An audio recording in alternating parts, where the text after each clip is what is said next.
question. he wins a championship, he's in the conversation for the greatest point guard ever. I'm not saying he's the no, he's not. Greatest point guard. He's not Bob Cousy.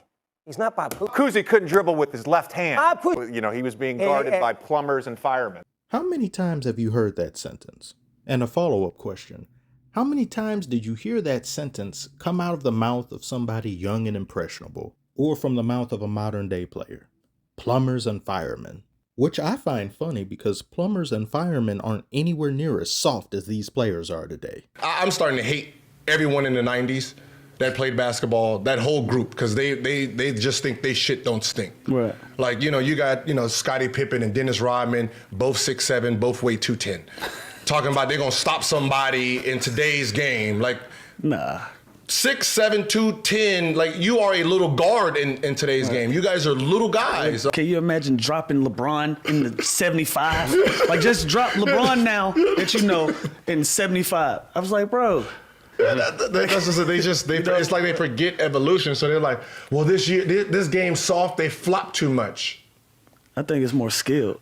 A little acting here by Ball, no doubt about it. And that's a comment foul. That's right. Hey, to try to get Bogdanovich to react. He got fouled. Well, you got to sell it. Oh, my God. You have to understand rules, right? So if a player can get you in foul trouble because you're always out of place, that's a skill. And I said, it's not a flop, it's a skill. Some Yosemite toters would consider bringing guns into a locker room a skill. I'm not one of those people. I wonder if he used those same mental gymnastics when David Stern talked to him. It's not a gun, it's a stick. Ja Arenas. Hola, soy Dora. Which one of these items don't belong in an NBA locker room? A jersey, a basketball, or a blicky? The man mass produces bad takes on an assembly line like Henry Ford. I believe NBA greats are the most disrespected greats out of any sport. I don't hear NFL fans or NFL players talk anywhere near as bad as NBA players and fans talk of those who came before in the older generation. I think that's mostly due to the fact that everybody just kind of knows, and it goes without saying, the sport was far more brutal and tough back then. And a lot of people could not play to the ages that they can play now in the NFL because it was just simply impossible with how you were getting hit back then. Baseball probably respects its pioneers more so than most sports, at least to my understanding in the West. I don't follow hockey like that, but I've been friends with people who were big hockey fans, and I seldom heard any mention or iota of disrespect when it came to previous generations of players. It's only unique primarily to basketball, even globally when I think of football or hand egg. I don't hear people talking bad about Pele. I don't hear people talking bad about Maradona or anybody. It feels like this level of disrespect and indifference is unique to basketball. Not saying that this doesn't exist in any other sport, but I think it exists in volumes, in heaps and bundles, no less, in the NBA. And it seems almost a given when one generation of basketball passes on to another, the current will shit on the previous, and vice versa. Your average NBA fan considers anything that took place prior to 1980 as FUBAR. It's as if the league didn't exist then. And you have people with TikTok accounts and social media platforms all over the place saying, this player of right now would cook this player, or this player if you drop them back there, just like what Lou Williams said, because they give so much in the way of courtesy to the player that they then drop in the past, but the past players don't get anything. And you saw a lot of these brain rot arguments arise with that we done with the 90s trend, where people just look at it on its face and say, LeBron, put him in 70s, he wins all the rings that decade. Why does LeBron get to go back in time with his knowledge, his resources, everything that contributed to his current physique, and the players of then are left as they were? No changes, no anything. They just now have to compete against a player that's afforded everything in the way of resources of today, the nutrition, the strength and conditioning, the knowledge. Example, someone says they could go back in time to antiquity and take over. Back then, if you lived to see your 13th birthday, you were a senior citizen. I'd expect you to be able to do that. You may not be taking any physical items with you, but you're going back in time with, I don't know, the knowledge of today. You're going back in time with the luxuries afforded to you by today's healthcare. You're going back in time with the ability to not die by a splinter. But do those same cavemen get the advantages that you have? No, because then the fight would be far more fair, wouldn't it? Give Wilt and Bill Russell la cryotherapy. Give them iced out baths and cryo chambers. If not, then the hypothetical matchup is by default ignominious. Next time, maybe do a little research. Not enough people seem to understand that these players back then were flying coach. They didn't have private jets. They were taking taxis to games. They were taking trains and subways. There was also no such thing or very little in the way of care of mental health. It didn't matter what you were going through, you were just expected to play. Not to mention the training facilities were far worse than they are now. For any amenity afforded a player back then, you have 20 to 30 per amenity they had now.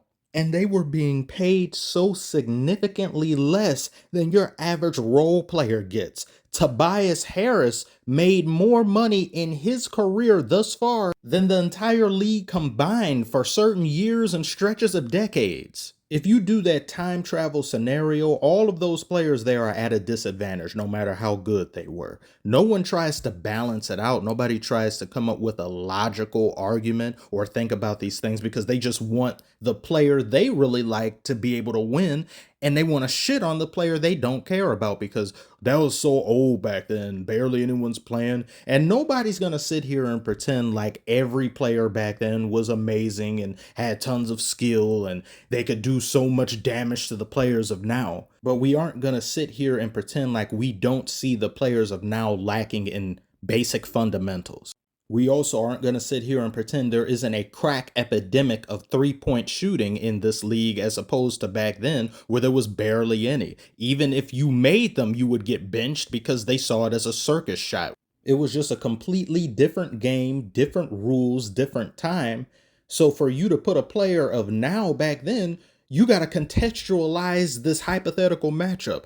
What rules are we playing by? Is hand checking allowed? Is traveling going to be called with consistency like it did back then as opposed to now where everybody can just carry the ball? In order to have a fair, honest, and balanced basketball discussion, these things would have to get brought up. Nah, bro, I don't care. We done with the 90s.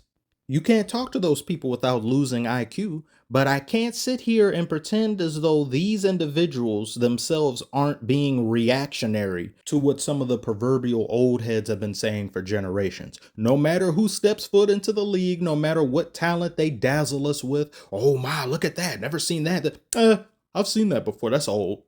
Back in my day, so-and-so could do that, I could do that. I used to do that in a YMCA, I used to do that. It breeds resentment, anger, frustration.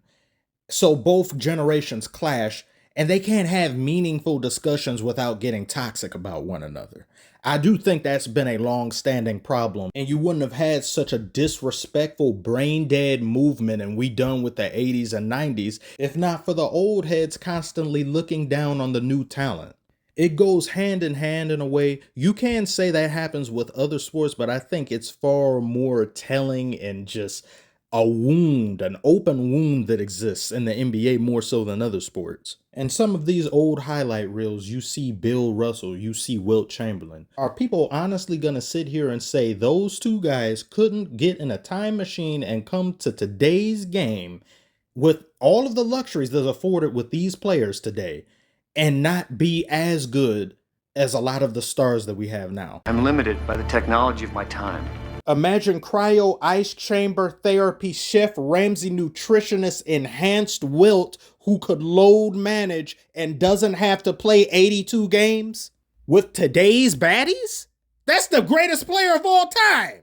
Her album was doo-doo on a stick though. My goodness, I might have to divorce her. Luckily, I have a spare. They had the build, they had the physical gifts, they had the basketball IQ, and they had heart, and they had it in spades. Simply because back then, your career was not promised. You couldn't do like today and get a guaranteed contract and rest on your laurels and not do anything, get generational wealth automatically.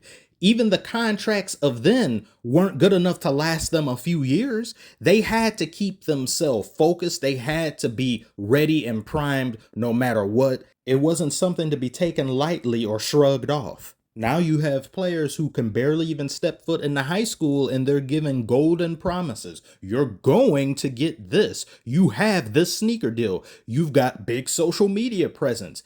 At some point, your love of the game is going to have to power you through all of this lap and luxury. Because how can a player truly focus and get the best out of themselves if the end game content is given to them almost day one?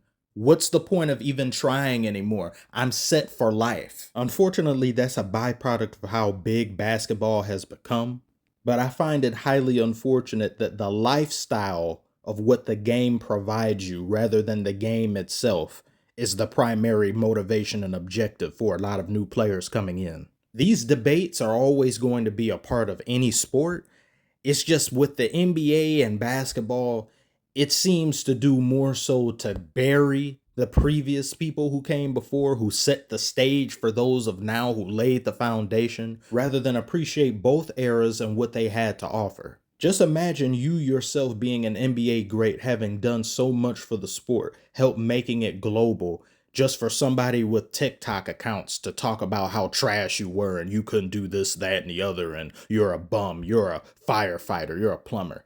It's really lame, and it's a shame that it's part of the NBA community. It's just something that's not really gonna go away. It highly irritates me, but that's the job of us sensible individuals. We have to educate them and tar and feather them and throw them into a deep hole without sunlight. Okay, not without sunlight. We'll give them air occasionally. Put a hole in a box. There you go. Thank you for watching. Tell me what you think about what I've said so far. Are there other sports you feel that give as much disrespect as the NBA and some of its fans give as previous generations? Or are you of the same opinion as I that this is somewhat primarily unique to the NBA, at least far more so than any other sport? Let me know in the comments. Like and subscribe if you are new. Thank you all so very much for watching. See y'all on the next one.